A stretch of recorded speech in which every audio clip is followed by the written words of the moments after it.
Hello everyone, હું વંદના. મારી YouTube ચેનલમાં આપ સર્વેનું હાર્દિક સ્વાગત છે. તો આગળના લેક્ચરમાં આપણે કાર્બનિક સંયોજનોના આયુપીએસી અને સામાન્ય નામકરણ કેવી રીતે કરવા તે માટેના કેટલાક નિયમો જોયા. હવે ત્યારબાદ મેં તમને એક સૂત્ર આપેલું હતું કે જે સૂત્ર હું અહીંયા ફરીવાર લખું છું. જેમ કે ગુણ સમૂહનું નામ પ્લસ મુખ્ય શૃંખલાનું નામ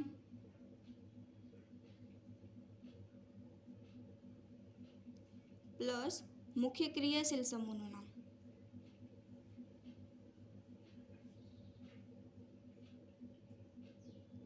હવે ગુણ સમૂહનું નામ કે જે સ્થાન સાથે અને એબીસીડી પ્રમાણે લખવામાં આવે છે, જ્યારે મુખ્ય શૃંખલાનું નામ એ કાર્બનની સંખ્યા પર આધારિત છે.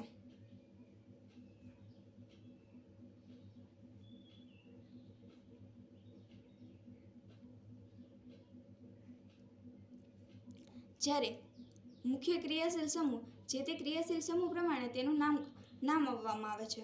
હવે આ લેક્ચરની શરૂઆત કરતાં પહેલાં તમે આગળના લેક્ચરમાં મેં જે નિયમો આપેલા છે તે નિયમો જોઈ લેજો, ત્યારબાદ આ લેક્ચરની શરૂઆત કરજો. હવે આપણે કેટલાક એક્ઝામ્પલ દ્વારા આ સૂત્ર પરથી કાર્બનિક સંયોજનોના નામકરણ કેવી રીતે કરવા તે જોઈએ. તો first example CH3 CH CH3 CH2 CH CH2 CH3 CH2 CH CH3 CH3. હવે આ એક કાર્બનિક સંયોજન છે. તો સૌપ્રથમ આપણે આપણા નિયમો પ્રમાણે જોઈએ તો કાર્બનિક સંયોજનોમાં લાંબામાં લાંબી શૃંખલા પસંદ કરવામાં આવે છે. તો આપણે લાંબામાં લાંબી શૃંખલા પસંદ કરીએ કે જેમાં કાર્બનની સંખ્યા મેક્સિમમ હોય. તો આ શૃંખલા કે જે લાંબામાં લાંબી શૃંખલા છે. ત્યારબાદ આ શૃંખલા જોઈએ તો આ શૃંખલા અને આ શૃંખલા બંને શૃંખલામાં કાર્બનની સંખ્યા સમાન જ છે. તો હવે આ શૃંખલા અને આ શૃંખલા બંનેમાંથી કઈ શૃંખલાને આપણે મુખ્ય શૃંખલા તરીકે ગણી શકીએ. તો આપણે નેક્સ્ટ નિયમ જોઈએ તો કે એવી શૃંખલા કે જેમાં શાખાની સંખ્યા વધારે હોય તો તે શૃંખલાને મુખ્ય શૃંખલા અથવા તો જનક શૃંખલા તરીકે ગણવામાં આવે છે. તો આ શૃંખલા કે જેમાં શાખાની સંખ્યા એ વધારે છે, તો આ શૃંખલા કે જેને આપણે મુખ્ય શૃંખલા તરીકે ઓળખી શકીએ. હવે આ શૃંખલામાં આપણે નંબરિંગ કરીએ તો મેક્સિમમ 7 કાર્બનની શૃંખલા બને છે. હવે આપણે બીજો નિયમ જોઈએ તો આ શૃંખલા કે જેમાં આ સાઈડથી નંબરિંગ કરવું જોઈએ કે આ સાઈડથી નંબરિંગ કરવું જોઈએ. તો તેમાં પણ મેં તમને એક નિયમ આપ્યો હતો કે જેમ ગણની સંખ્યા નાની બને તે સાઈડથી નંબરિંગ કરવામાં આવે છે. તો આ સાઈડથી આપણે નંબરિંગ કરતાં આપણે જોઈએ કેવો ગણ બને છે. તો કે 2 ઉપર એક શાખા છે, 4 ઉપર એક શાખા છે અને 6 ઉપર એક શાખા છે. આ સાઈડથી જોતાં આ એક ગણ બને છે. હવે આ બાજુથી નંબરિંગ કરી અને આપણે ગણ બનાવીએ તો જોઈએ તો 2 ઉપર એક શાખા, 4 ઉપર એક શાખા અને 6 ઉપર એક શાખા. હવે આ સંયોજન કે જેમાં બંને બાજુથી આપણે નંબરિંગ કરીએ તો ગણની સંખ્યા અને ગણ એ સમાન બને છે. તો આ સંયોજનમાં ગમે તે બાજુથી નંબરિંગ કરીએ તો ચાલે. હવે આપણે આ સંયોજનનું આ સૂત્ર પ્રમાણે કેવી રીતે નામકરણ કરવું તે જોઈએ. તો સૌપ્રથમ છે ગુણ સમૂહનું નામ. તો આ સંયોજન કે જેમાં શાખા એક ગુણ સમૂહ તરીકે લઈ શકાય. તો ગુણ સમૂહનું નામ એ પણ સ્થાન સાથે અને એબીસીડી પ્રમાણે. હવે આપણે એબીસીડી પ્રમાણે જોઈએ તો મિથાઇલનો M, ઇથાઇલનો E અને મિથાઇલનો M. હવે સ્થાન સાથે દર્શાવે તો 2 ઉપર એક મિથાઇલ સમૂહ, 4 ઉપર ઇથાઇલ સમૂહ અને 6 ઉપર મિથાઇલ સમૂહ. તો હવે આપણે ગુણ ક્રિયાશીલ સમૂહનું નામ દર્શાવીએ તો એબીસીડી પ્રમાણે E પહેલાં આવે છે. તો આપણે દર્શાવીએ 4 ઇથાઇલ, 2 and 6 2 મિથાઇલ સમૂહ હાજર છે તો ડાઈ મિથાઇલ. હવે મુખ્ય શૃંખલાનું નામ. તો 7 કાર્બન છે, તો હેપ્ટ એન્ડ સિંગલ બંધ હાજર છે, તો N. હવે આ બંનેને જોડી દઈએ તો હેપ્ટેન. આ રીતે આ સંયોજનનું નામકરણ થાય છે. હવે આપણે નેક્સ્ટ સંયોજન જોઈએ અને તેનું નામકરણ કેવી રીતે થાય તે જોઈએ. તો CH3 CH2 CH CH2 CH2 CH3 CH2 CH CH3 CH CH2 CH3 CH2 and CH3. હવે આ સંયોજન કે જેમાં આપણે સૌપ્રથમ લાંબામાં લાંબી શૃંખલા પસંદ કરીએ, તો આ શૃંખલા અને આ શૃંખલા બંનેમાંથી આપણે જોઈએ તો કઈ શૃંખલા એ લાંબામાં લાંબી થશે. તો આ શૃંખલા કે જે લાંબામાં લાંબી છે, તો આપણે પ્રથમ આપણે નંબરિંગ કરીએ તો 1 2 3 4 5 6 7 8 અને 9. હવે આ શૃંખલામાં નંબરિંગ કરીએ તો આ 6 સુધી તો થઈ ગયું. હવે 7 અને 8 તો જોઈએ તો આ શૃંખલા કે જેમાં કાર્બનની સંખ્યા ઓછી છે, તો આપણે મેક્સિમમ કાર્બનની સંખ્યાવાળી શૃંખલા પસંદ કરવાની હોય છે. તો આ શૃંખલા કે જે આપણે મુખ્ય શૃંખલા તરીકે ગણી શકાય. ત્યારબાદ હવે આપણે ગુણ સમૂહનું નામ અને તેનું સ્થાન અને ABCD પ્રમાણે નામકરણ કરીએ. તો 4 ઉપર મિથાઇલ સમૂહ, મિથાઇલનો M. 3 ઉપર ઇથાઇલ સમૂહ, ઇથાઇલનો E. અને 6 ઉપર ઇથાઇલ સમૂહ, તો ઇથાઇલનો E. તો ABCD પ્રમાણે જોઈએ તો ઇથાઇલ યાની કે E પહેલાં આવે છે, ત્યારબાદ M આવે છે. હવે સ્થાન સાથે આપણે નામ કરીએ તો 3 અને 6 પર ઇથાઇલ સમૂહ આવેલા છે, પણ 2 આવેલા છે, તો ડાય. તો નામકરણ કરીએ 3,6 ડાય ઇથાઇલ, 4 મિથાઇલ.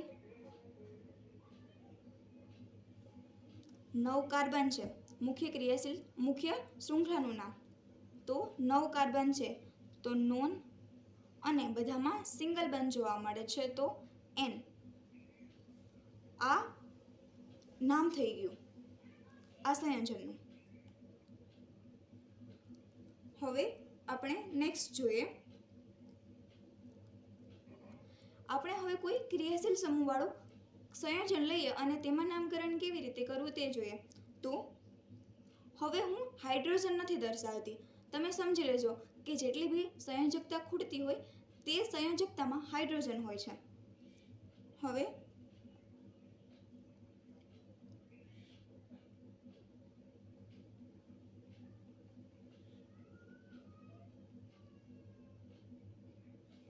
આ સંયોજન કે જેમાં 2 કરતાં વધારે ક્રિયાશીલ સમૂહ હાજર છે, તો આપણે કોઈ એક ક્રિયાશીલ સમૂહને મુખ્ય ગણવામાં આવે છે અને બાકીના બીજા ક્રિયાશીલ સમૂહને ગૌણ તરીકે ગણવામાં આવે છે. તો જે મુખ્ય ક્રિયાશીલ સમૂહ હોય તે ક્રિયાશીલ સમૂહને ઓછામાં ઓછો નંબર મળે તે રીતે નંબરિંગ કરવામાં આવે છે. બાકીના ક્રિયાશીલ સમૂહને તે પછીના નંબર મળે તે રીતે નંબરિંગ કરવામાં આવે છે. હવે આપણે જોઈએ તો આપણે એક અગ્રિમતાનો ક્રમ જોયો હતો તે પ્રમાણે કાર્બોક્સિલિક એસિડ કે જે મુખ્ય ક્રિયાશીલ સમૂહ તરીકે ગણવામાં આવે, તો તે ક્રિયાશીલ સમૂહને ઓછામાં ઓછો નંબર મળે તે રીતે નંબરિંગ કરીએ તો 1 2 3 4 5 6 7. હવે જોઈએ તો આ ક્રિયાશીલ સમૂહ એટલે કે હાઇડ્રોક્સિલ, તો હાઇડ્રોક્સિલનો H, ક્લોરાઇડ કે જેનો C અને 3 નંબરના કાર્બન પર એક મિથાઇલ સમૂહ આવેલો છે, તો M. હવે ABCD પ્રમાણે જોઈએ તો પહેલાં C આવે છે, પછી H આવે છે અને M આવે છે.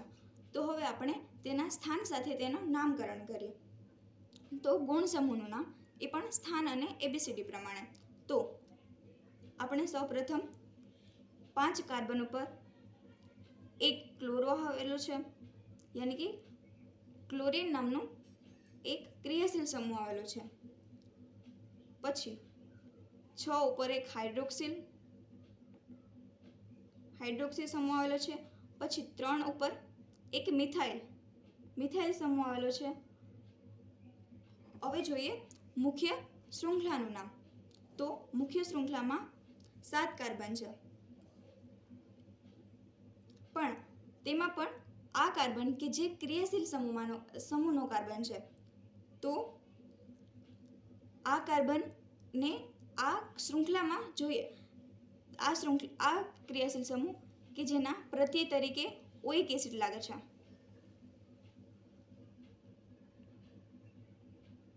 તો આમાં મુખ્ય શૃંખલાનું નામ એટલે કે 7 કાર્બન તો હેપ, અને આ ક્રિયાશીલ સમૂહનું નામ એટલે કે ઓઇક એસિડ. તો બધાને જોડી અને નામ કરીએ તો 5 ક્લોરો, 6 હાઇડ્રોક્સી, 3 મિથાઇલ. આ બંનેને જોડી નાખીએ તો હેપ્ટેનોઇક એસિડ.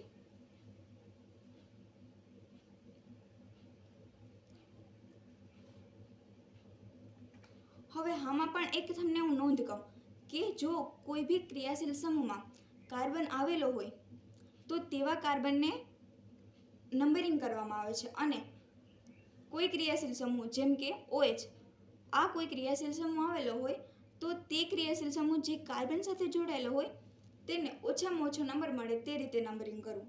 પણ કોઈ લાંબી શૃંખલા પસંદ કરીએ તો તેમાં ક્રિયાશીલ સમૂહને આવરી લેવામાં આવે છે, તે રીતે નંબરિંગ કરવામાં આવે છે.